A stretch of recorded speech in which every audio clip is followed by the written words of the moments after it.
మళ్ళీ ప్రతిపక్ష పార్టీ అనేది ఎవరికి ఇస్తారు? మాకు ఇవ్వకపోతే ఎవరికి ఇస్తారు చెప్పు?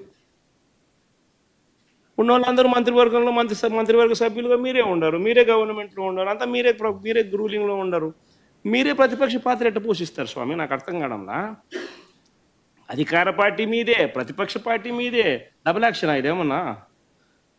హీరో నువ్వే.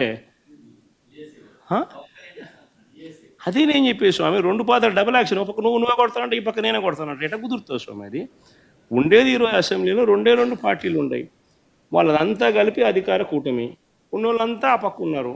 ప్రతిపక్షం ఉండేది మా పార్టీ తప్ప వేరే ఏ పార్టీ ఉంది? వేరే ఏ పార్టీ లేదు. సో వేరే ఏ పార్టీ లేనప్పుడు ప్రతిపక్షం అనేది ఎవరికి ఇవ్వాలి? ప్రతిపక్ష పార్టీగా గుర్తింపు అనేది ఎవరికి ఇవ్వాలి?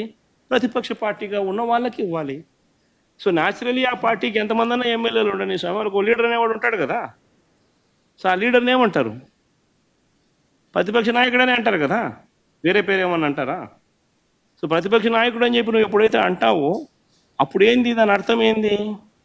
లీడర్ ఆఫ్ ది హౌస్కి ఎంతసేపు మైక్ ఇవ్వాలనో అంతేసేపు దాని తర్వాత స్థానంలో ప్రతిపక్ష పార్టీ నాయకుడికి ఇవ్వాలి.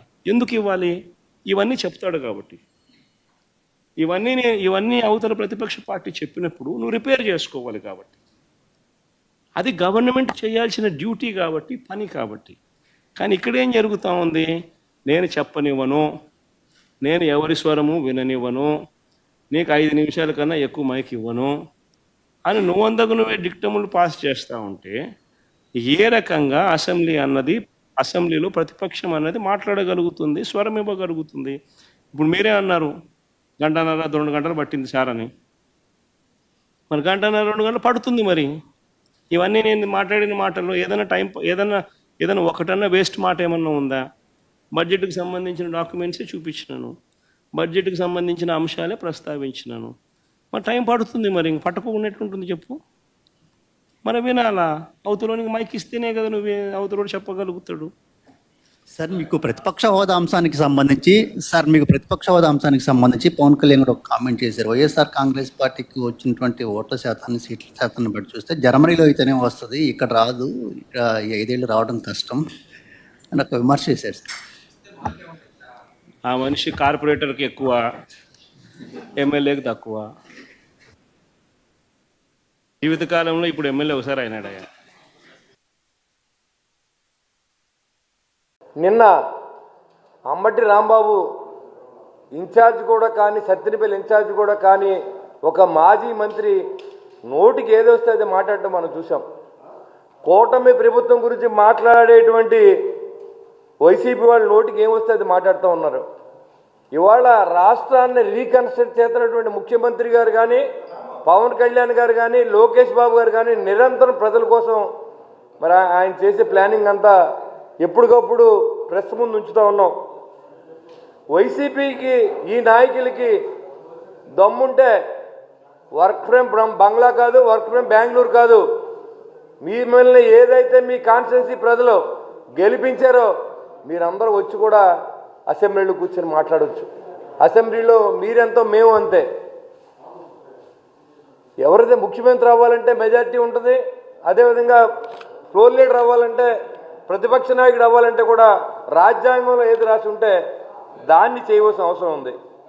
వైసీపీ అనేది ఒక పాకిస్తాన్ టీం లాంటిది, మరి కూటమి ప్రభుత్వం ఇండియా లాంటిది. దుబాయ్ పాకిస్తాన్ టీంకి ఎలాంటి సన్మానం జరిగిందో అసెంబ్లీకి వస్తే వైసీపీ కూడా అలాంటి సినిమా చూపిస్తామని కూడా తెలియజేస్తూ ఉన్నా. వైసీపీ చేతకాని పరిపాలన వల్ల గత ఆంధ్ర రాష్ట్రం 10 సంవత్సరాలు వెనక్కి పోయిందని చెప్పి కూడా మీకు తెలియజేస్తూ ఉన్నా. ఎందుకంటే ఎవరైతే ఎస్సీ ఎస్టీలు కష్టపడి మిమ్మల్ని గెలిపించారో వాళ్ళందరి డబ్బులు కూడా ఎస్సీ ఎస్టీ సప్లైన్లో డబ్బులు కూడా కొట్టేసి వాళ్ళకు కూడా ఏమి ఇవ్వకుండా మరి ఆ డబ్బును కూడా మింగేసినటువంటి చేతగాని ముఖ్యమంత్రి, మాజీ ముఖ్యమంత్రి ఈ జగన్మోహన్ రెడ్డి కాదని అడుగుతూ ఉన్నా. డిబేట్కి రండి, మనోహర్ గారు మేము మాట్లాడతాం, మీరు కూడా రావచ్చు, అసెంబ్లీలో కూర్చుందాం, మేం చేసిన అక్రమాలు ఉంటే సభలో తేల్చుకుందాం రండి. సభకు వస్తే ప్రతిరోజు మాట్లాడిన దాంట్లో వైసీపీకి అక్రమాలే ఉన్నాయి. పురపాలక సంఘాలు నిర్వీర్యం చేశావు. పల్లెటూరులో ఎక్కడా కూడా ప్రజలకు కనీస సౌకర్యాలు కల్పించినటువంటి దుర్మార్గ ప్రభుత్వం వైసీపీ ప్రభుత్వం. సర్పంచ్లుగా నెగ్గి ఎందుకు నెగ్గావురా బాబు అని వైసీపీ సర్పంచ్లు నా దగ్గర మనోవేదన వ్యక్తం చేశారని కూడా తెలియజేస్తూ ఉన్నా.